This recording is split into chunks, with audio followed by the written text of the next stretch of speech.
Buenas noches a todos, a todas. Estamos de vuelta aquí en América Rebelde y aquí tenemos en esta entrevista a un invitado especial, ¿cierto? Es el compañero Jaime Caicedo, es secretario general del Partido Comunista de Colombia. Y esta entrevista es bastante importante porque hay varios hechos que están ocurriendo en Colombia que tienen una importancia cardinal.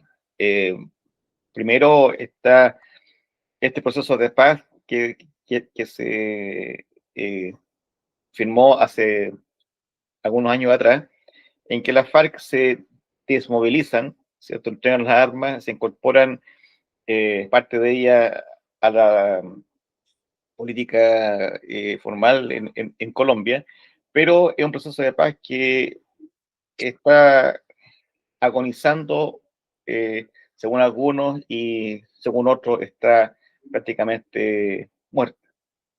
Pero los hechos más preocupantes es que la locura de Estados Unidos, ¿cierto? Ya no solamente contra Venezuela, en su amenaza de invadirlo y vincularlo con el narcotráfico, sino que también en los últimos días eh, hay una amenaza contra Colombia, ¿cierto?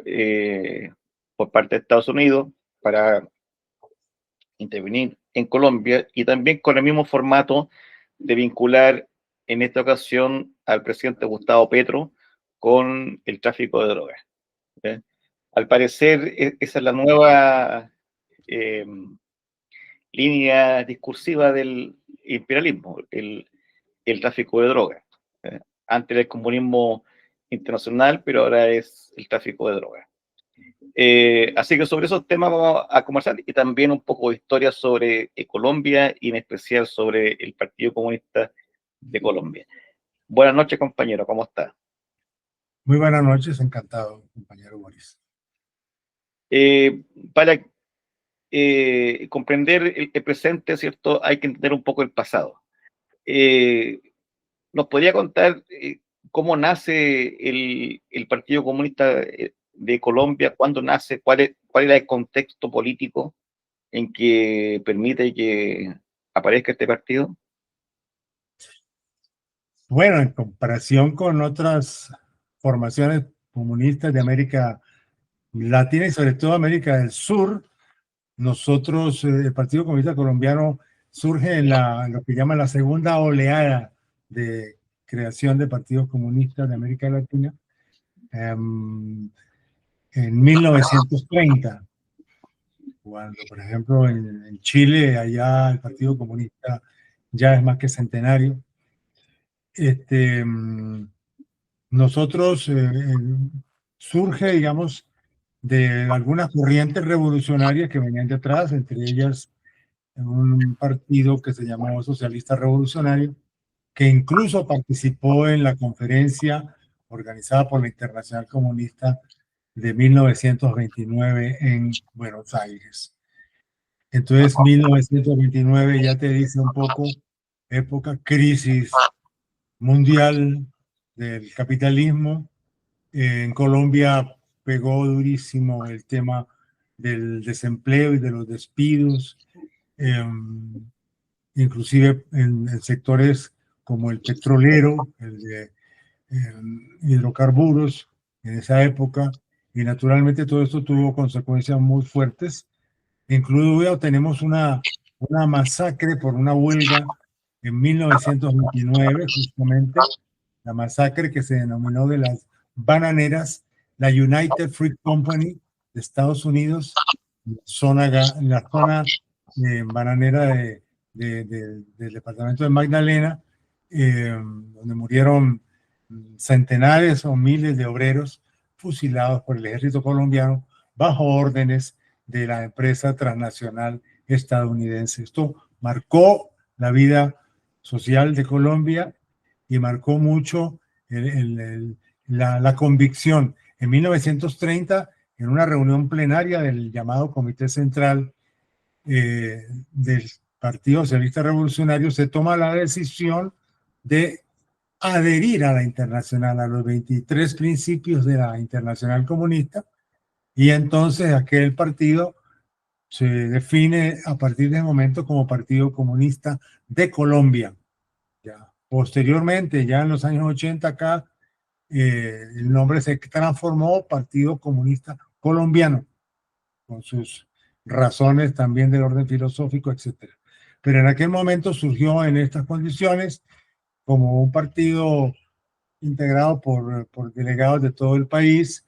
Hubo presencia de observadores de la Internacional, un compañero argentino de la Internacional Sindical Roja, un compañero estadounidense que había sido enviado para ayudar a la formación del partido allí en Colombia. Y bueno, y el resto de personas, todas de origen muy popular, muy humilde, entre ellos estudiantes universitarios, obreros y trabajadores artesanos, etc. Esa es un poco la historia, así en pocas palabras, del surgimiento del partido de 1930. Ahora, me parece que en la década del 30 al 40 empiezan eh, con mayor fuerza, ¿cierto?, los levantamientos campesinos, las guerrillas liberales y, y también la guerrilla ya de corte comunista. No, mira, la situación es un poco distinta. Ya venían muchas movilizaciones y muchas situaciones de violencia de tiempo anteriores en los movimientos agrarios, en donde tuvo nacimiento también la idea comunista, muy vinculada con el Partido Socialista Revolucionario, pero también con otro grupo que se denominó Partido Agrario Nacional y algunos sectores del Partido Liberal, digamos, sectores populares campesinos. Realmente los años 30 son años 30 y primeros años 40 son años de reformas sociales en Colombia. Son los gobiernos de Olaya Herrera entre el 30 y el 34, posteriormente los dos gobiernos, el primer gobierno de Alfonso López Pumarejo, que es un presidente liberal reformista, ¿es cierto?, que vuelve a ser elegido en 1942 presidente y continúa en parte, e intenta continuar en parte la reforma. ¿Qué reformas? Principalmente las reformas del orden laboral, el, el horario de 8 horas diarias, etcétera, algunos elementos de protección social y de seguridad social que empiezan a concretarse en la realidad colombiana. Y desde luego ya en la segunda presidencia de Alfonso López Pumarejo, los sectores de la derecha del Partido Liberal y Partido Conservador eh, piden poner fin a las reformas, una pausa en la reforma, pero en el fondo es una especie de intento de volver atrás. ¿Dónde empieza la situación de violencia a la que tú haces alusión?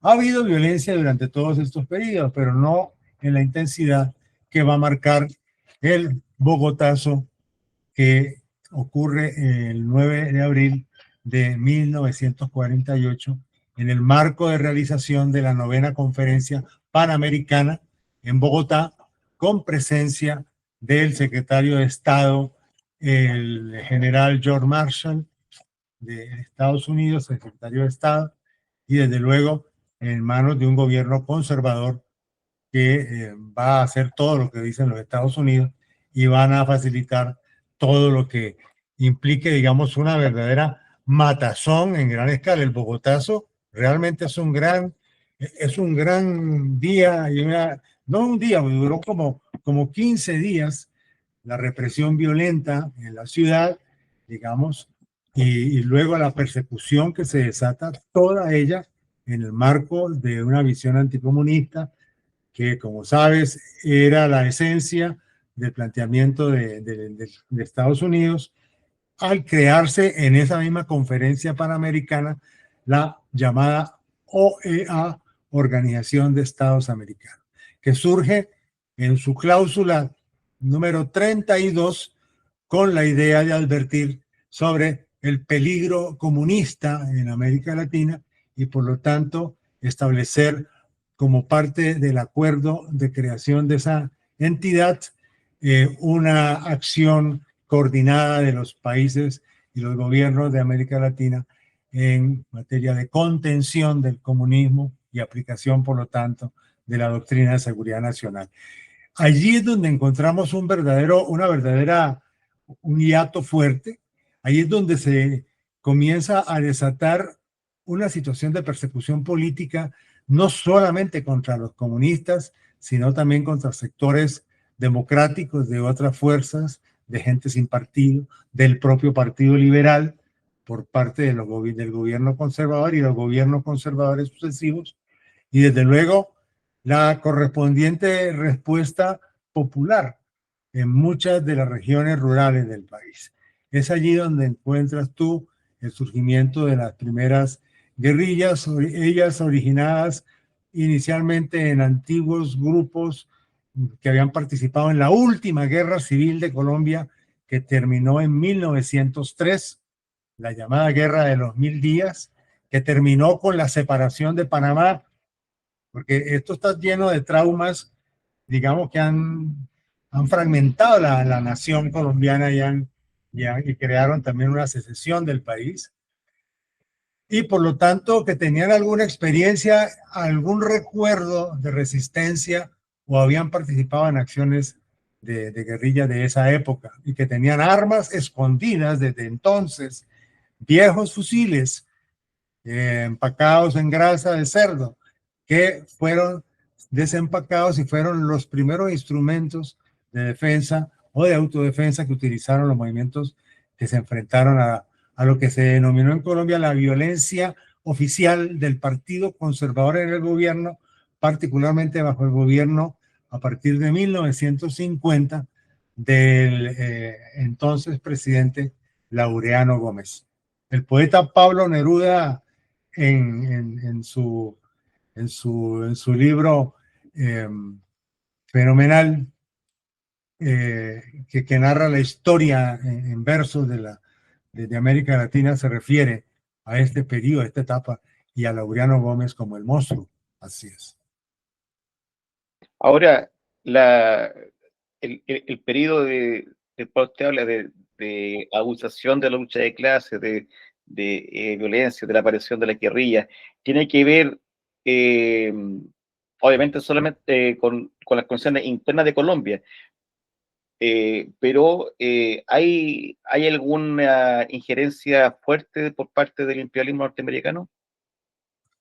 Pues mira, en el marco del Bogotazo de abril del 48, el general Marshall dijo algo así como que eh, los comunistas eran los culpables del asesinato del líder popular Jorge Eliezer Gaitán, que fue, digamos, la razón y el motivo de esta enorme protesta popular que hoy podríamos llamar como un estallido de indignación frente a un crimen tan atroz, frente a una persona muy destacada de origen popular del Partido Liberal.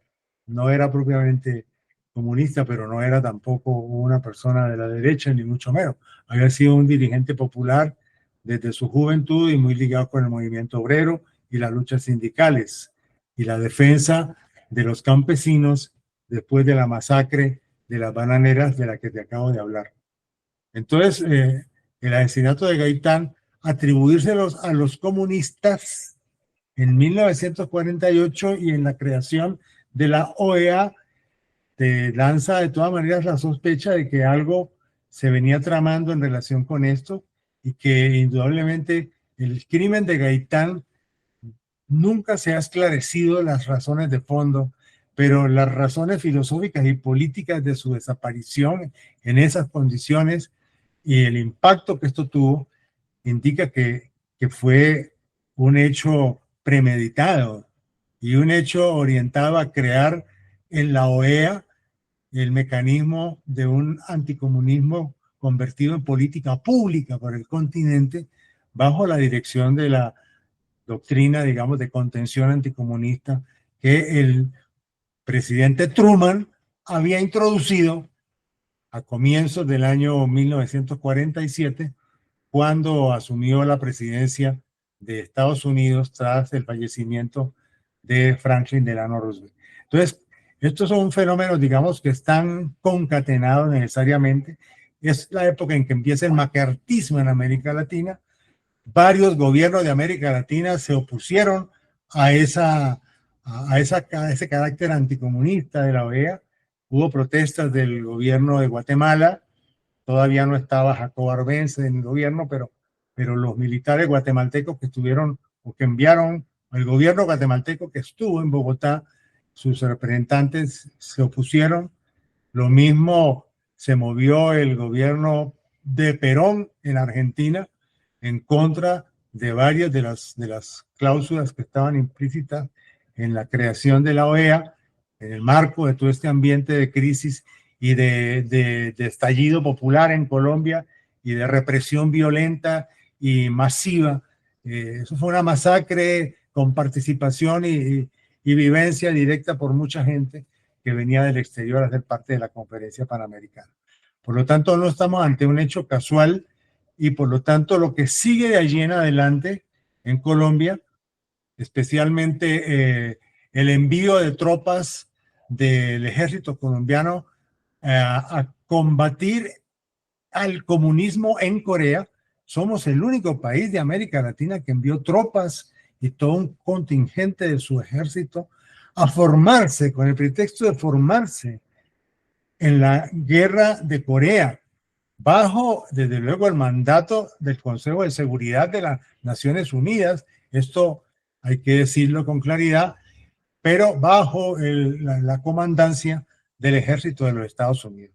Entonces, quiero dejarte este razonamiento así. A mediados de los años 50 en Colombia, que está terminando, ha entrado la tregua ya en Corea, tregua que todavía sigue. Por cierto, esa guerra no ha terminado definitivamente, en principio y teóricamente, pero el ejército colombiano ya tenía una joven oficialidad formada en una mentalidad profundamente anticomunista y profundamente alineada con la política exterior de Estados Unidos y con las políticas de contención anticomunista hacia un enemigo interno absolutamente creado y construido, digamos, y representado en un momento dado en la presencia de organizaciones populares de masas agrarias que luchaban por la reforma agraria, que luchaban contra el despojo, contra el desarraigo en el país. No es cierto que quien hubiera lanzado la primera piedra fuesen las organizaciones populares que se rebelaron o se declararon en rebeldía. Primero vino la represión, la violencia de las fuerzas de policía distribuidas por el país, por el gobierno de Laureano Gómez en particular, denominadas chulavitas, con ese nombre, y vino luego la resistencia de la gente. El campesinado se organiza. Los comunistas lo que hacen es orientar a que la gente se organice y se defienda, y ayudan a sectores liberales que ya tenían una tradición guerrillera anterior, eran, digamos, los maestros, a que jugaran un papel de resistencia a este fenómeno nuevo que estaba ocurriendo en nuestro país y que no tenía ninguna otra explicación que el desarrollo, digamos, de una línea de lucha de clases interna bajo la forma de la violencia, de la represión y del exterminio entre colombianos, digamos, por cuenta de una política exterior que se imponía al país. Ahora, ¿qué, qué tiene Colombia que tan tempranamente el imperialismo interviene de forma tan descarada ahí? Porque el mismo hecho de la separación de Panamá, ¿cierto? El mismo hecho de que hayan enviado tropas a Corea, ¿cierto? Hecho único en América Latina, y que ya tempranamente haya habido una oficialidad con pensamiento anticomunista, eh, hace que Colombia sea bastante particular. Eso tiene que ver con la geopolítica, con la ubicación geográfica, ¿con qué? Desde luego, Colombia es un país puente entre el istmo panameño, que era parte de Colombia, era el estado de Panamá de Colombia, Estados Unidos, bajo el señor Teodoro Roosevelt, dijo, I took Panama, al estilo de como está diciendo hoy Trump en varias partes, y prácticamente, digamos, le dio un vuelco a esa situación. Pero enlaza con Centroamérica, desde luego, estamos en el corazón del Caribe, al pie de Venezuela, que es el petróleo, estamos en el corazón de los Andes y somos el puente entre el Caribe, América Central y la Amazonia suramericana. Es decir, estamos, y la Orinoquia Latinoamérica, sudamericana. Es decir, estamos, somos una piedra angular desde el punto de vista de la ubicación geográfica y no nos podemos quitar de aquí porque somos eso. Pero Estados Unidos sí aprovechó esto porque, desde luego, el papel de Panamá y de la zona del canal en materia, y la Escuela de las Américas en particular, cuando es trasladada y ubicada en Panamá, empieza a desempeñar un papel mucho más directo como de un punto de irradiación de la acción de las maniobras militares permanentes de Estados Unidos, entre ellas las llamadas operaciones UNITAS, y sobre todo la necesidad de mantener a Colombia dentro de lo que ellos han llamado, insisten en llamar una alianza estratégica fundamental en el contexto del continente latinoamericano, especialmente mirando hacia Sudamérica y a toda esta parte del, yo he llamado eso el noroccidente suramericano, norte y noroccidente suramericano, digamos, que Estados Unidos pretende controlar, porque además tiene que ver con la transición entre dos océanos, dos masas de agua planetarias que están mucho más próximas aquí y permiten a Estados Unidos comportarse como una isla planetaria, pasando por el Canal de Panamá o pretendiendo controlar de todas maneras esta área de transición entre un mar y otro. Entonces, estos no son detalles secundarios. Por alguna razón, Estados Unidos intervino en Panamá en 1903 y por alguna razón, digamos, el Bogotazo, la Conferencia Panamericana, orientó por línea de Estados Unidos el anticomunismo como eh, como una característica de la política exterior hacia América Latina en la segunda posguerra. Es decir, parte de nuestra política latinoamericana en la segunda posguerra está marcada por esto que han llamado algunos la Guerra Fría, digamos, de Oriente y Occidente, encabezada por Estados Unidos, y Colombia en buena parte de su historia posterior al 48 ha jugado un papel instrumental de esa política de Estados Unidos y la ha facilitado. Ahora, el año 59 triunfa la Revolución Cubana, que para muchos fue un impulso en la formación de grupos guerrilleros, ¿cierto? La vía armada empieza a ser más un argumento de peso, pero en el caso de Colombia ya tenía la experiencia de alzamientos anteriores, de las guerrillas liberales o campesinas que usted eh, menciona. Y sin duda, si bien es cierto, ya había esa experiencia en Colombia, la Revolución Cubana le agrega un elemento más, ¿cierto? En cuanto a la factibilidad del triunfo por la vía armada. Y ahí aparecen las FARC, el ELN, el M-19, el EPL, Quintín Lame, ¿cierto? ¿Cómo ¿cómo ve ese proceso el Partido Comunista ya cuando la guerra interna está en plenitud? Bueno, hay algunos detalles adicionales que es bueno precisar. La Revolución Cubana es un acontecimiento, pues, fundamental que despierta muchas ideas, iniciativas y expresiones de lucha, sobre todo entre los sectores jóvenes de aquella época, que asumieron muchas tareas y aventuras o lo que fuese, pero que de todas maneras no fueron indiferentes. La Revolución Cubana tuvo un impacto cultural y civilizatorio, de alguna forma, en el desarrollo de la realidad de América Latina. Ahora, eh, Estados Unidos, naturalmente, en el marco de estas políticas anticomunistas de las conferencias panamericanas, me refiero, entre otras, a la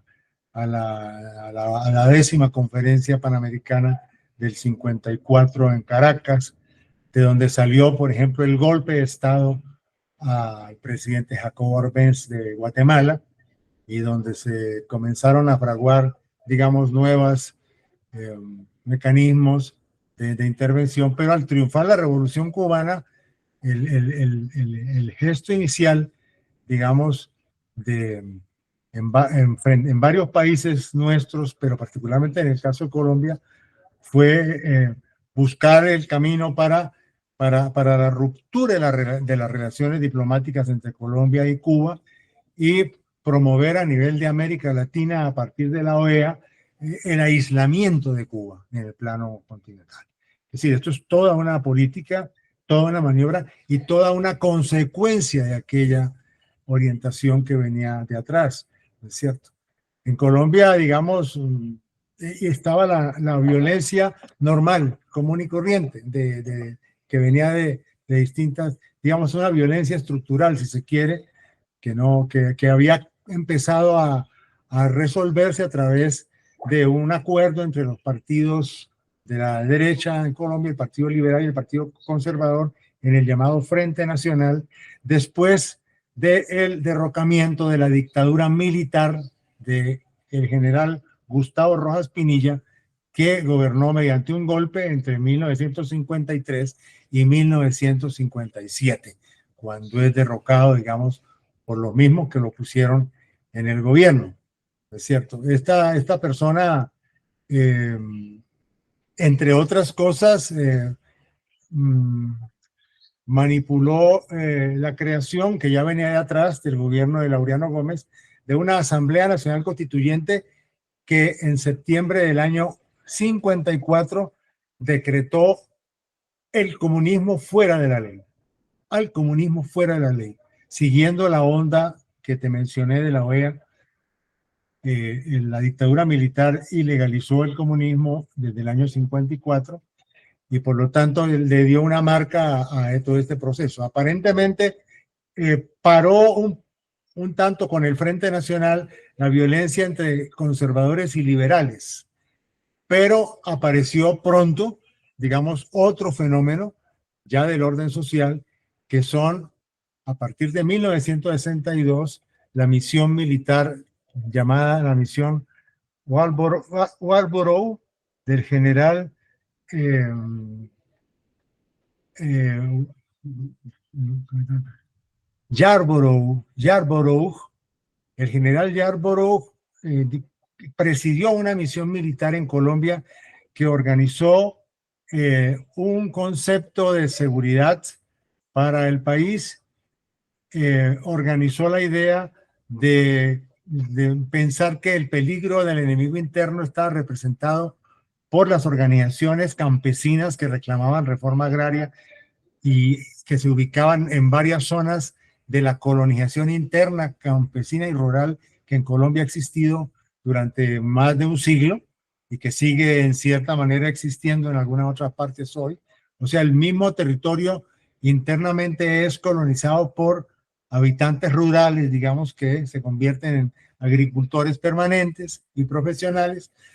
Y en ese caso, señalar a estas organizaciones, varias de ellas que venían de la experiencia guerrillera anterior de resistencia a la violencia del gobierno de Laureano Gómez y de resistencia a la dictadura militar de Rojas Pinilla, pues considerar que esas organizaciones eran el enemigo interno comunista. Algunas estaban dirigidas ya por sectores de los comunistas, etcétera, bajo experiencias que estaban haciendo, pero eran movimientos, digamos, los comunistas colombianos no inventaron el foco guerrillero tipo Che Guevara. Eso no ocurrió aquí. Ya existía la gente que había resistido y estaba resistiendo, eran especialistas de la guerrilla, si se quiere, y los comunistas que intervinieron en algún momento fueron orientadores políticos, digamos, de una forma de lucha del pueblo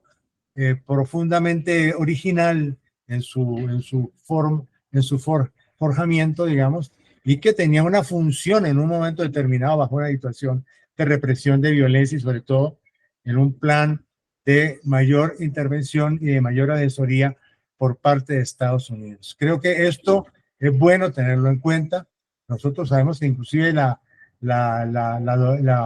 Ley de Seguridad Nacional, de la Ley 48 de 1965, si no estoy mal, que recogió todos estos elementos de esa doctrina de seguridad, planteó la creación inclusive de grupos de autodefensa orientados y constituidos desde el Estado a partir del propio, de las fuerzas militares, con latifundistas, con terratenientes, para luchar contra el comunismo, para luchar, o sea, organizar a la población civil en cierta manera en contra de las organizaciones rurales campesinas bajo el pretexto de que eran comunistas, y también lo que posteriormente el senador Álvaro Gómez Hurtado en aquella época decretó eran regiones campesinas, pero que él bautizó como repúblicas independientes, que ponían en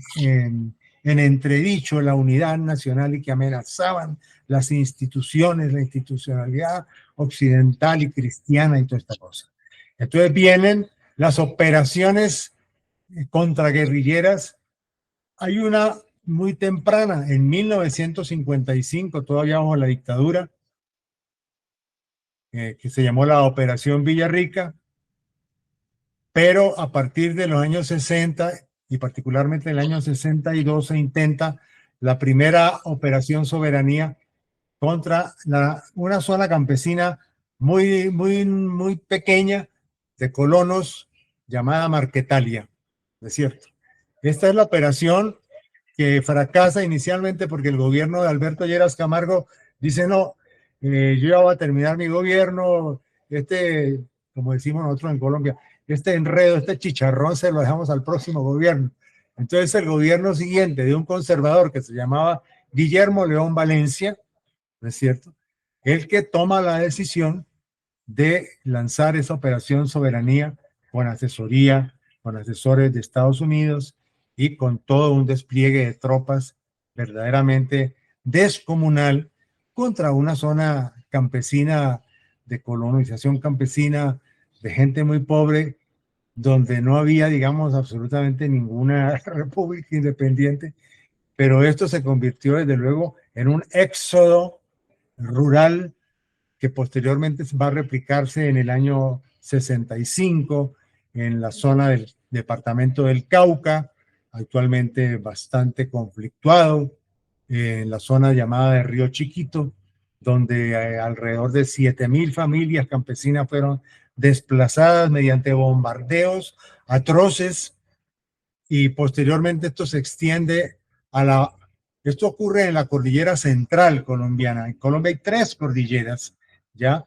En la cordillera central ocurre esto que he dicho de Marquetalia, esto que he dicho de Río Chiquito, pero las operaciones militares se trasladan a la cordillera oriental y vienen las operaciones llamadas sobre el río Pato, un río amazónico, de la cuenca amazónica, y también suben por la zona hacia los llamados llanos orientales de Colombia, que van a encontrarse con Venezuela, sobre la zona del río Guayavero. O sea, todas estas operaciones militares son orquestadas en el marco de un plan que se llamó Plan Lazo, Latin American Security Operation. Según todos los indicadores de inspiración de la misión militar de Estados Unidos, que desde esa época tenía todo un piso en el Ministerio de Defensa, de Guerra de Colombia, como se llamaba en esa época. Ahora veo que Trump también le puso a la Secretaría de Defensa, Secretaría de Guerra, ¿no? O sea, estamos retrocediendo al pasado. Bueno, en esa época se llamaba de Guerra, el Ministerio de Guerra, hoy se llama Defensa en Colombia. Espero que no le pongan Ministerio de Guerra nuevamente. Y tenían todo un piso para el control, el asesoramiento, la vigilancia, el chequeo y la iniciativa de este tipo de operación. Entonces, desde luego que todas estas irregularidades muestran que no era un problema solamente interno colombiano y que el papel de la política de Estados Unidos en el marco de la Guerra Fría tuvo una acción permanente que terminó generando la contrainsurgencia.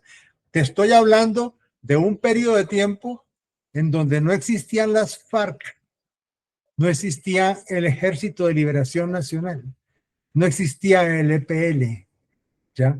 Todo eso surge a raíz de esto que estoy comentando y por lo tanto se desata una situación interior advenediza, impuesta, digamos, intencionalmente orientada a generar una situación conflictiva en el interior del país que tiene pues todas las consecuencias que hemos sabido ulteriormente. Eso quería explicar pues para poder detallar un poco Bueno, más. al final de cuentas, los paramilitares vienen desde el año 50, 60 con la Ley de Seguridad Interior del Estado, y la activación militar en Colombia por parte de Estados Unidos también viene de la época de los 60, digamos, con el Plan Lazo. No, digamos que el Plan Lazo es como un despliegue bastante espectacular y ¿cómo te digo yo? Como sentando un precedente de una política del Estado dirigida supuestamente a garantizar la estabilidad del Estado, la integridad del territorio nacional y a castigar a unos bandoleros comunistas que están pretendiendo, digamos, a agredir el Estado.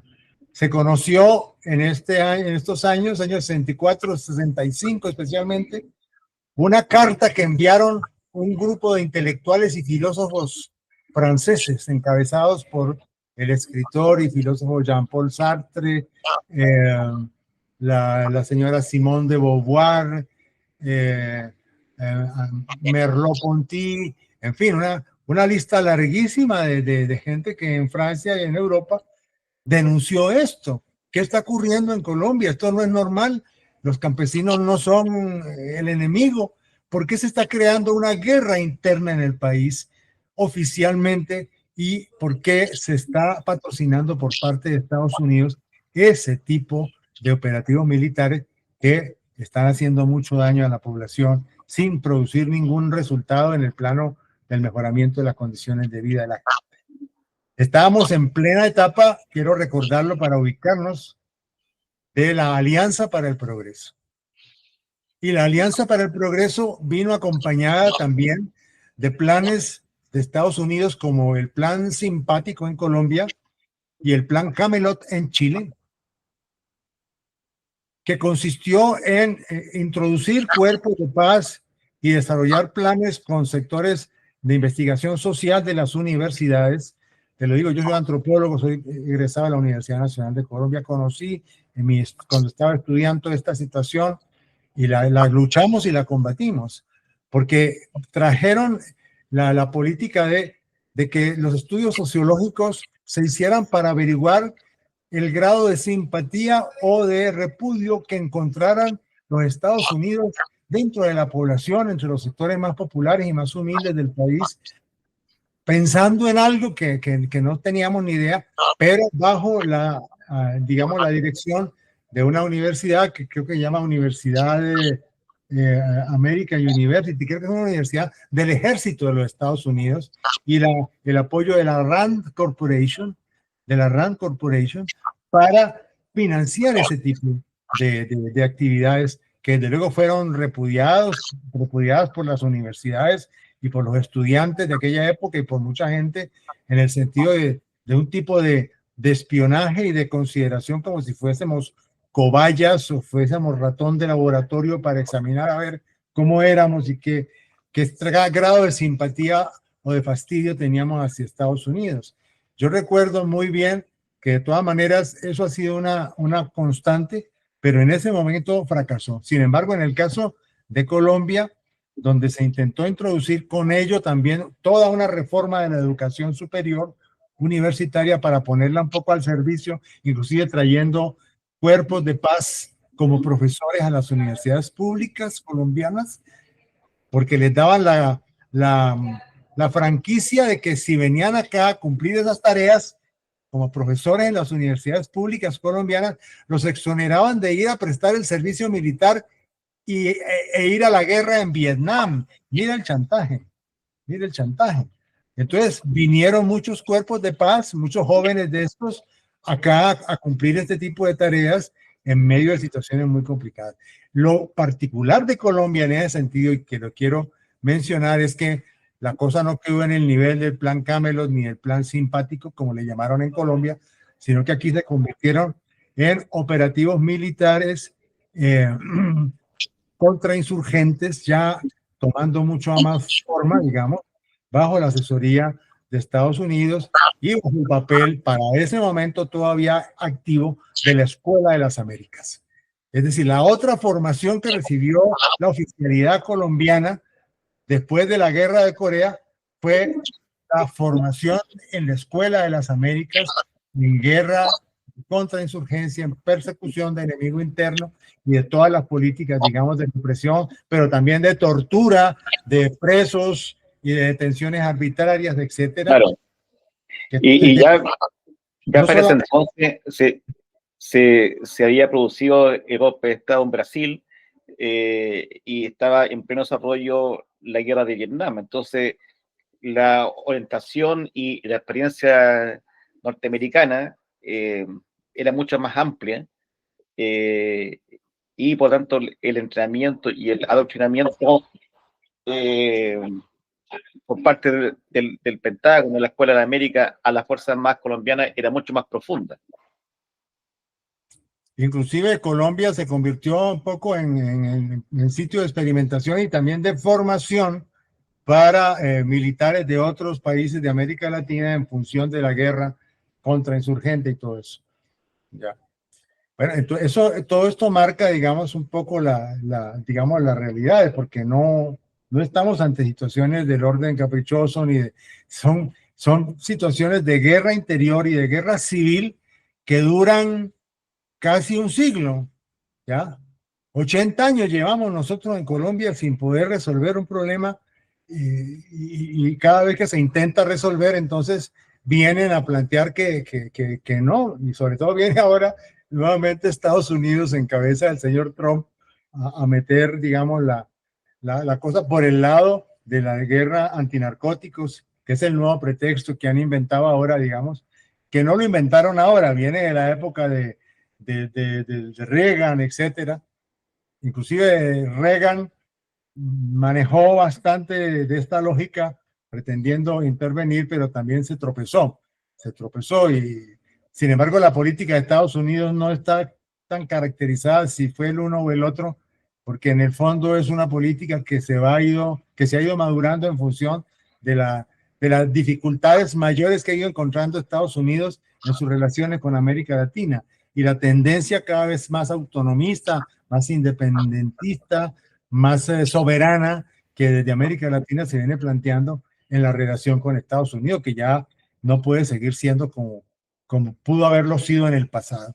Entonces creo yo que, y te lo digo por el momento actual que estamos viviendo, ¿no es cierto? Nosotros nunca hemos conocido en Colombia que el presidente de la República, sea quien fuere, sea insultado de la forma en que lo insulta el señor Trump, que el país sea tratado y maltratado como lo está haciendo el señor Trump, tratando de mostrar que esto es una fábrica de cocaína exclusivamente dirigido pues a dañar a Estados Unidos, que se puede bombardear embarcaciones sin saber qué transportan o quiénes van allí, y primero matan a la gente y después cuentan los muertos.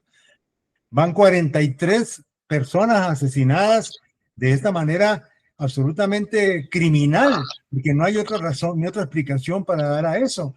Y ahora se ha trasladado del Caribe al Pacífico este tipo de operaciones por parte de Estados Unidos. Entonces, eso no lo habíamos visto nunca antes.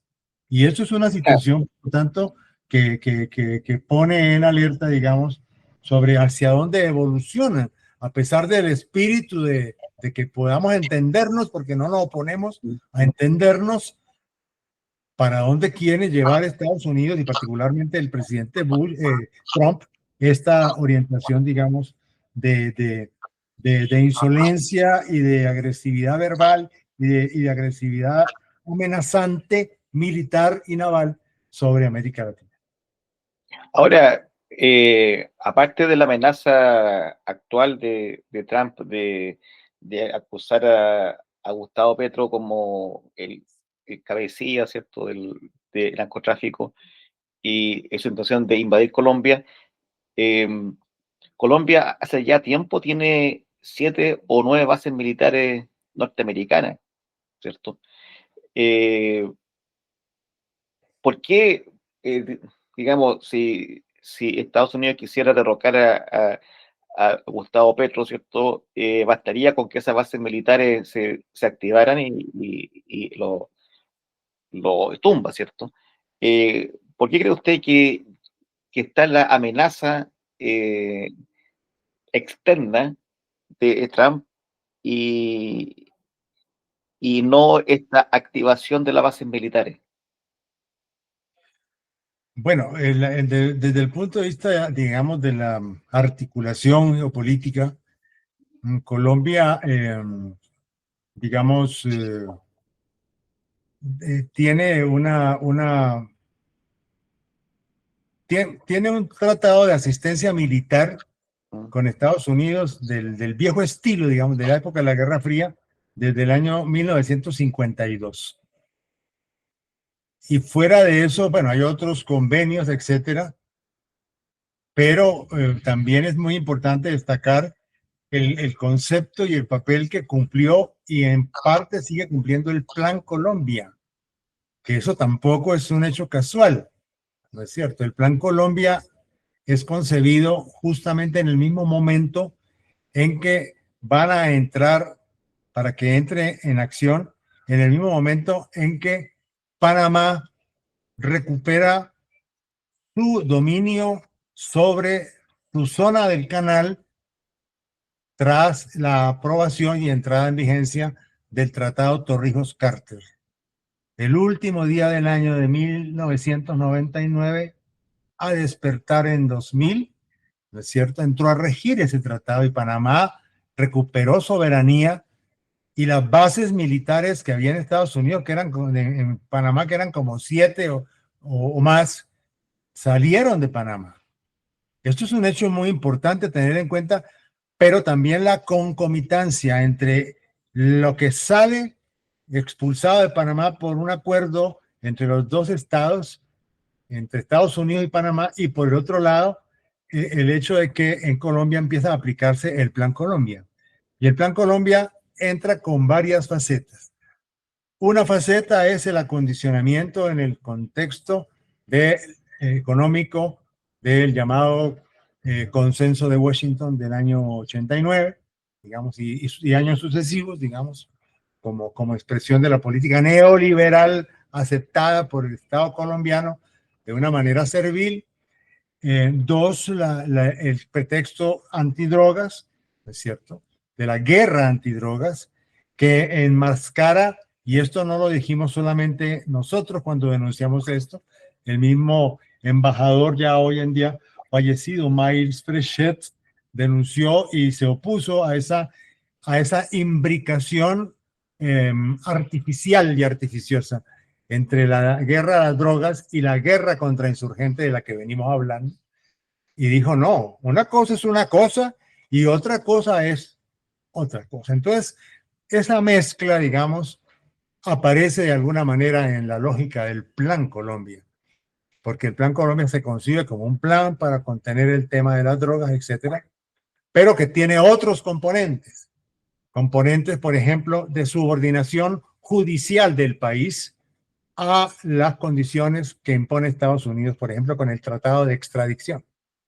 Existe un tratado de extradición entre Colombia y Estados Unidos que puede llevar civiles colombianos simplemente con el pretexto de la guerra antidroga o también de la guerra contra insurgentes, como el caso de Simón Trinidad y otros excombatientes de la guerrilla que están presos en Estados Unidos, eran revolucionarios, están presos en Estados Unidos ni siquiera por narcotráfico, como han pretendido, sino simplemente como una punición, como un castigo.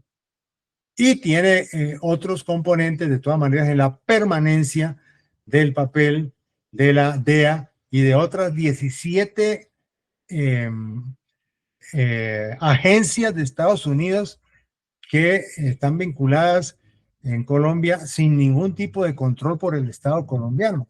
Hacen, deshacen, eh, digamos, manejan sus relaciones e intervienen en la política interna, como lo ha denunciado el propio presidente Gustavo Petro en el caso de la DEA, con relación al acuerdo final de paz entre el gobierno, entre el Estado colombiano y las FARC, que prácticamente lo entrampó la DEA con el apoyo de la fiscalía y del fiscal colombiano de ese momento, el señor Néstor Humberto Martínez, era el fiscal que se prestó a ese manejo por la CIA, por la DEA y desde luego por la CIA también, para tratar de enlodar el acuerdo de paz de parte de las FARC y tratar de llevarse a los firmantes de ese acuerdo de paz extraditados, que eran los dirigentes de las FARC de ese momento, extraditados a Estados Unidos. Esto afortunadamente no lograron hacerlo, pero mostró, digamos, ese tipo de intervención política y el papel real del Plan Colombia en todo este proceso, que ya el Plan Colombia parece que terminó y dejó de existir formalmente como tal, pero sigue funcionando en sus mecanismos, digamos, de continuación, y entiendo yo que piensan volverlo a, a poner en funcionamiento, sobre todo, como ha dicho Trump, bajo la idea de retornar a las fumigaciones con glifosato, con veneno, sobre los cultivos que llaman ellos de uso ilícito, digamos, en el territorio, sobre todo en zonas selváticas del país. Entonces, todo esto te lo digo para tratar de ubicar, digamos, ese relacionamiento tan fuerte que hay y ese direccionamiento. Ahora, las 7 bases fueron una concesión de Álvaro Uribe Vélez, digamos. Estados Unidos finalmente, porque aquí hubo protestas muy serias, inclusive el Consejo de Estado en esa oportunidad sí tuvo una actitud digna, digamos, y dijo que no era posible, digamos, la presencia permanente, ni el paso, ni la presencia permanente de tropas extranjeras en territorio nacional. Entonces Estados Unidos optó y llegaron a un acuerdo con el Ministerio de Defensa desde entonces para arrendar las bases. Entonces están en arriendo, es un negocio civil, ellos pagan una platica y están allí y usted tiene una base ahí, ¿no? Entonces es un problema de canon de arrendamiento, pero nosotros sabemos que eso no está para arrendar, sino simplemente es parte de una estrategia de ocupación militar sobre el territorio colombiano, que además afecta a otros países vecinos del continente. Ahora bien, el gobierno de Gustavo Petro viene a romper la historia de Colombia en el sentido de que es un gobierno de izquierda, digamos, ¿no? Es como el primer gobierno de izquierda como tal. ¿Qué ha significado el gobierno de Petro en cuanto a la relación con Estados Unidos? ha habido un cambio, se ha disminuido la injerencia norteamericana. ¿Qué ha pasado con las bases militares y con la formación o los tratados de cooperación militar que existían antes de Petro? ¿Se han mantenido? Se han anulado? ¿Qué ha cambiado? En eso es difícil poder, digamos, decir que hay un cambio radical. Petro ha sido, yo diría, a pesar de lo que hoy en día está ocurriendo, un presidente cuidadoso y yo diría en cierta manera permisivo frente al papel del Comando Sur, por ejemplo.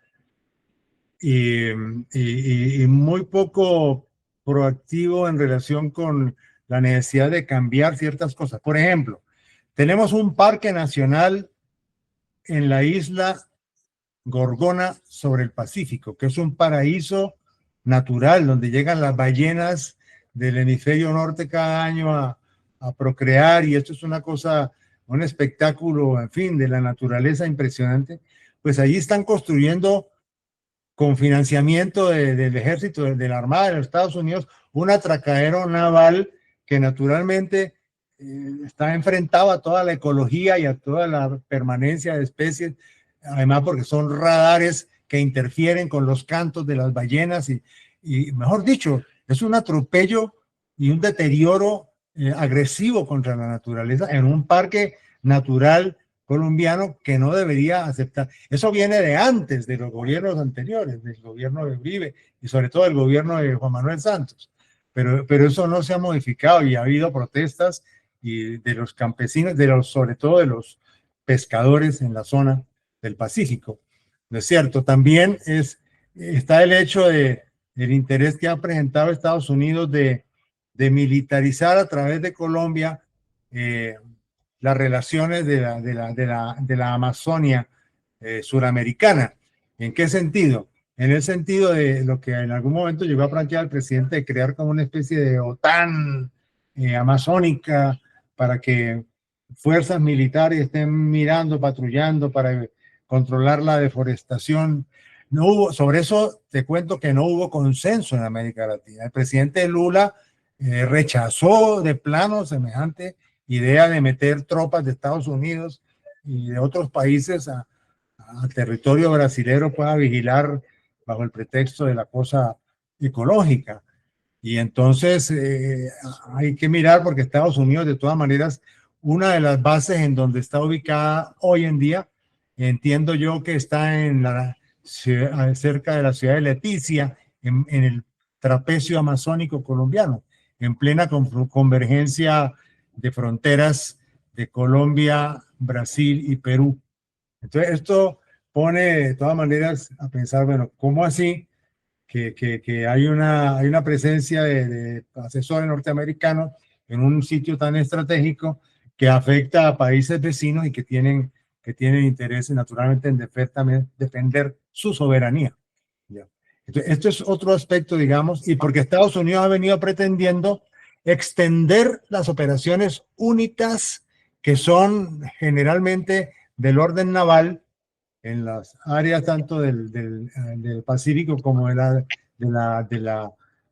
Caribe y a veces en el Atlántico, al Amazonas, al área amazónica, apoyándose en estos puntos de referencia amazónicos, como serían la base de Leticia y la base de la Arandia en el departamento amazónico colombiano del Caquetá.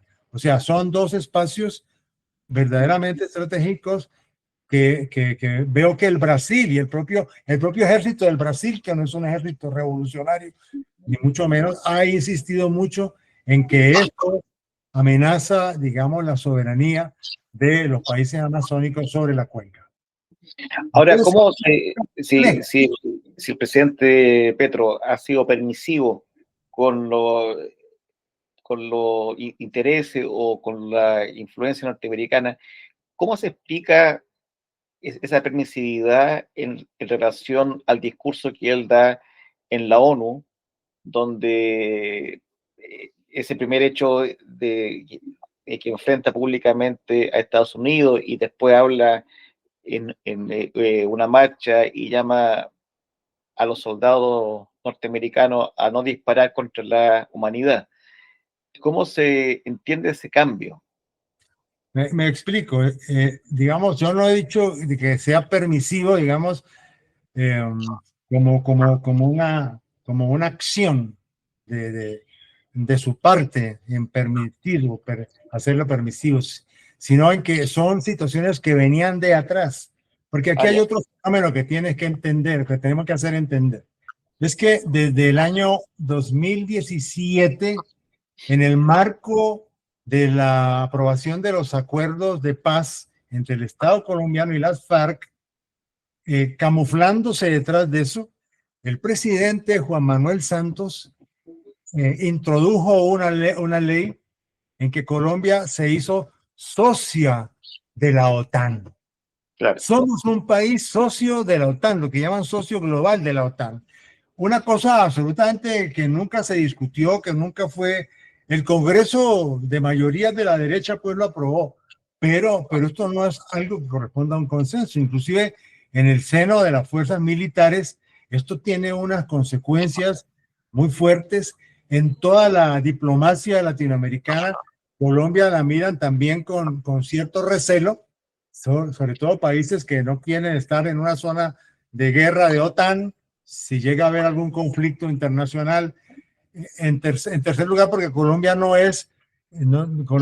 acepta, y América Latina tampoco acepta ser una zona nuclearizada, y la OTAN es un pacto militar nuclear del plano global, ¿es cierto?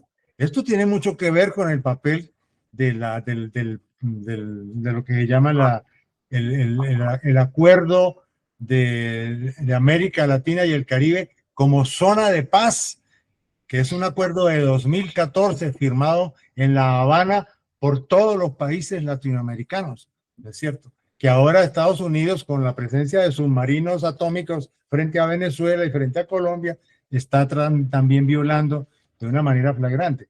Entonces, no es que haya permisividad, digamos, no es porque haya condescendencia con esto, sino porque existen, digamos, ¿cómo te digo yo?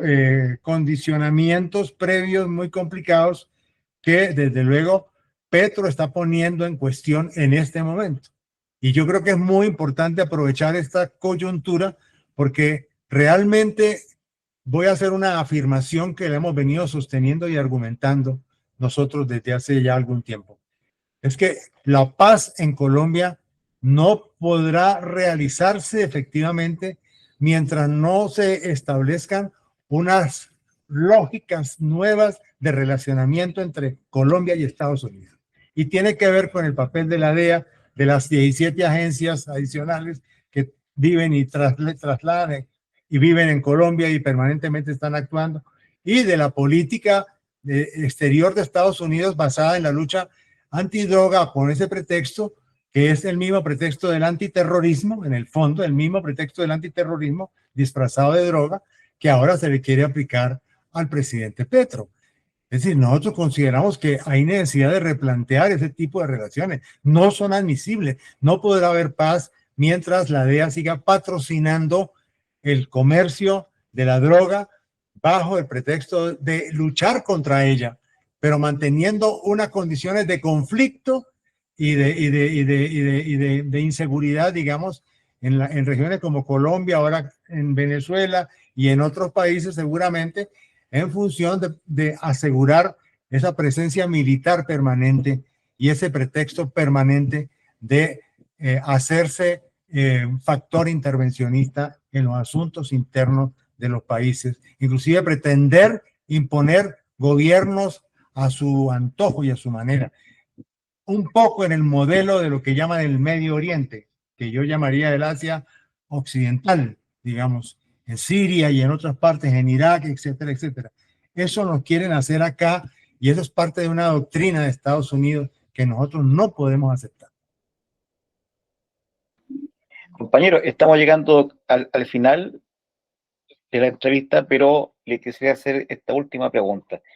Eh, en el caso de la amenaza de agresión militar o de invasión a Venezuela, el gobierno venezolano de Maduro cuenta con las Fuerzas Armadas Bolivarianas, ¿cierto?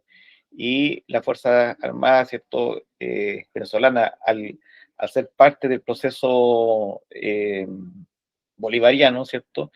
Tienen todo un planteamiento antiimperialista, anti-yanqui, ¿cierto? Eh, pero por lo que usted señala, las Fuerzas Armadas colombianas no tienen esa eh, visión, ¿cierto? Eh, ¿Cómo, en qué pie o en qué estado está el gobierno de Gustavo Petro y las fuerzas populares ante esta amenaza de Estados Unidos?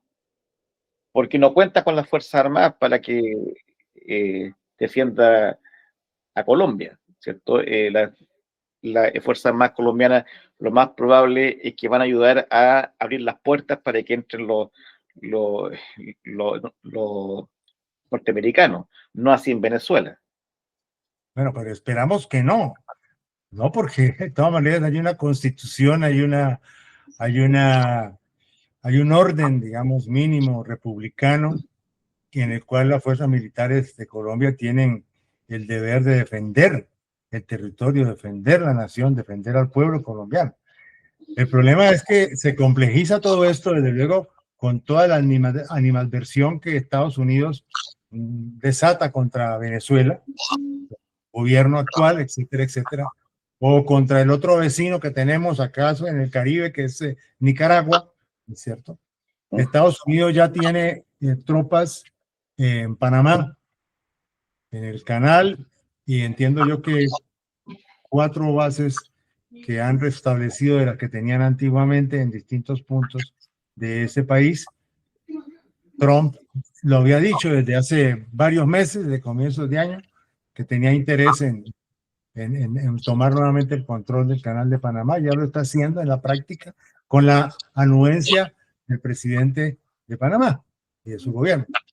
¿Es cierto? Entonces, estamos acá, en el caso de Venezuela y Colombia, digamos, enfrentando una situación en la cual Estados Unidos intenta enredar cada vez más al gobierno y al presidente Petro en un supuesto cartel de los soles de Venezuela, que es una invención total por parte de Estados Unidos, algo que no existe y que ha servido simplemente como un pretexto contra Venezuela, ¿es cierto? Y para tratar de manipular a las fuerzas militares de Venezuela, que tienen, como usted lo ha dicho, una concepción distinta de las cosas, pero al mismo tiempo coloca a Colombia en una situación sumamente difícil. Imagínese usted que Estados Unidos, como ha dicho Trump recientemente, pasa a hacer operaciones en tierra. Dice también que ya ha estado a través de la CIA y de sus aparatos de inteligencia actuando en Venezuela. ¿Qué va a pasar? ¿Qué va a pasar en una situación como esta, en donde Venezuela tiene elementos con los cuales seguramente proveerse una defensa y acaba de suscribir, como creo que ya lo mencioné, un acuerdo con la Federación de Rusia en relación y en materia de defensa, y la Federación está dotando a Venezuela de artefactos y misiles con capacidad de derribar objetos voladores, digamos así, desde aviones hasta drones, etcétera. Esto me parece que nos tiene que indicar algo. Y nos tiene que indicar algo el hecho de que Colombia, en sus condiciones, digamos, de no tener una conciencia nacionalista, si se quiere, de defensa nacional suficientemente clara frente a Estados Unidos, ¿no es cierto? Siendo Colombia mismo un país de la OTAN o socio de la OTAN, digamos, ¿cómo va a enfrentar esta situación, digamos, en el caso de una presencia de Estados Unidos? Porque Trump ha dicho que va a venir a cerrar las fábricas de cocaína en Colombia, ¿no es cierto? Que si no lo hace el gobierno de Petro, él viene y lo hace. Esto es una situación completamente irregular, anormal, que coloca a Colombia. Disculpe, esta intervención en Colombia tiene que ver, porque entiendo que están en un proceso de campaña electoral.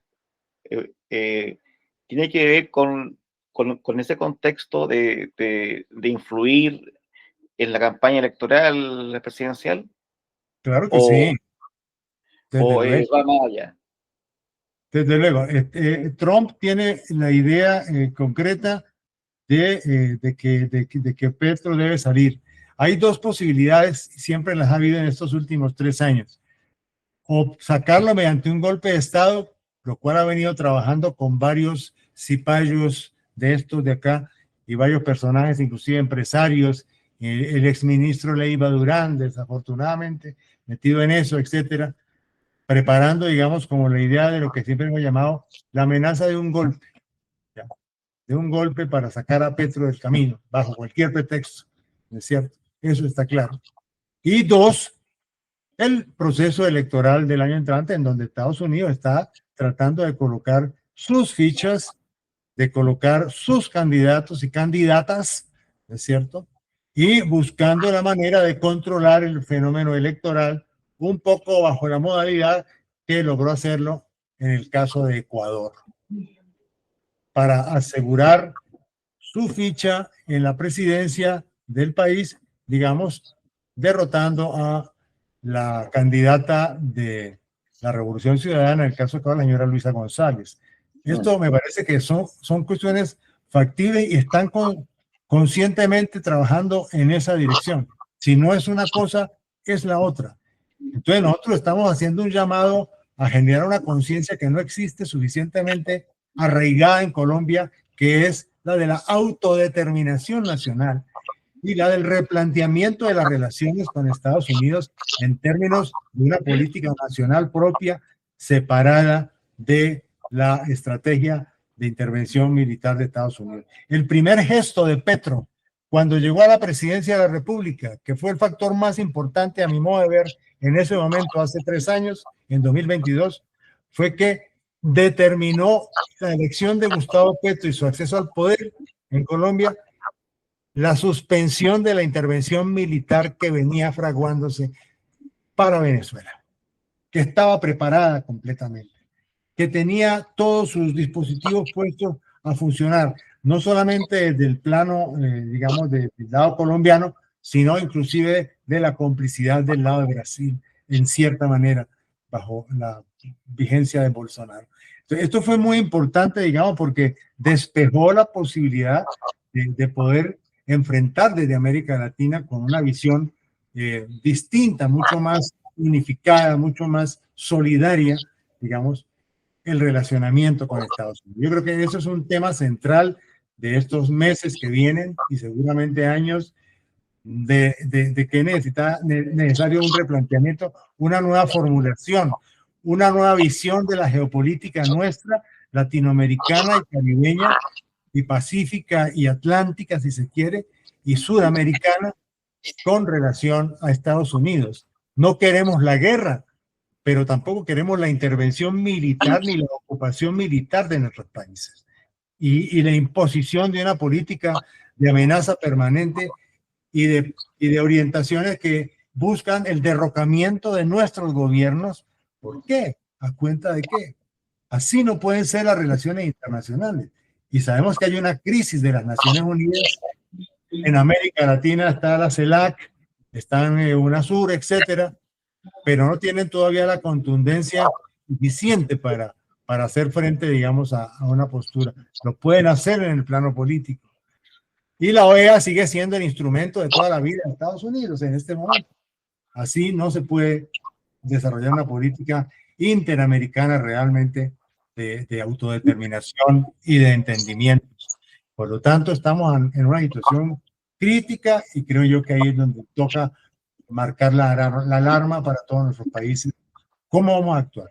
Vamos a tener la reunión de CELAC ahora en el mes de noviembre en la ciudad de Santa Marta. La Colombia, el presidente Petro es el presidente pro tempore de la CELAC. Y es muy importante, nosotros venimos insistiendo en la necesidad de que esa reunión mire el fenómeno, lo que está pasando contra Venezuela, mire lo que está pasando contra Colombia, mire lo que está pasando con América Latina y se convoque la reunión de cancilleres o de lo que haya que hacer o las comisiones que sean necesarias para tomar las medidas que nos permitan hacer frente de una manera digna, responsable y con capacidad de respuesta frente a estas formas de tratamiento, de maltrato, de señalamiento, de estigmatización hacia nuestros países y nuestros dirigentes. Bien complejo el escenario. Bien complejo el escenario y bien preocupante. Bien Así es. preocupante porque hace muchas décadas que no había este nivel de intervención tan descarada, tan violenta. Compañero, le quiero agradecer su disposición y su tiempo. Quisiera dejarlo comprometido para una próxima entrevista, porque la verdad es que quedan muchas cosas fuera por el factor tiempo. Por mí, yo estaría hasta mañana conversando con usted, pero hay que dormir también, hay que descansar. Y, y bueno, agradecerle su disposición y paciencia y también dejarlo invitado, ¿cierto? Para que cualquier cosa que se requieran, yo entiendo que el PC de Colombia tiene su medio propio de prensa, que sé yo, de página, pero también dejarle a disposición, ¿cierto?, la página América Rebelde para lo que ustedes requieran. Gracias. Gracias, compañero. Especialmente ahora en este contexto de amenaza militar también en contra de Colombia. Okay, por mi parte, con muchísimo gusto para cuando consideres y podamos hacer otro capítulo de esta discusión. Muchas gracias. ¿Me espera un segundo, por favor? De acuerdo. Ahí, acá.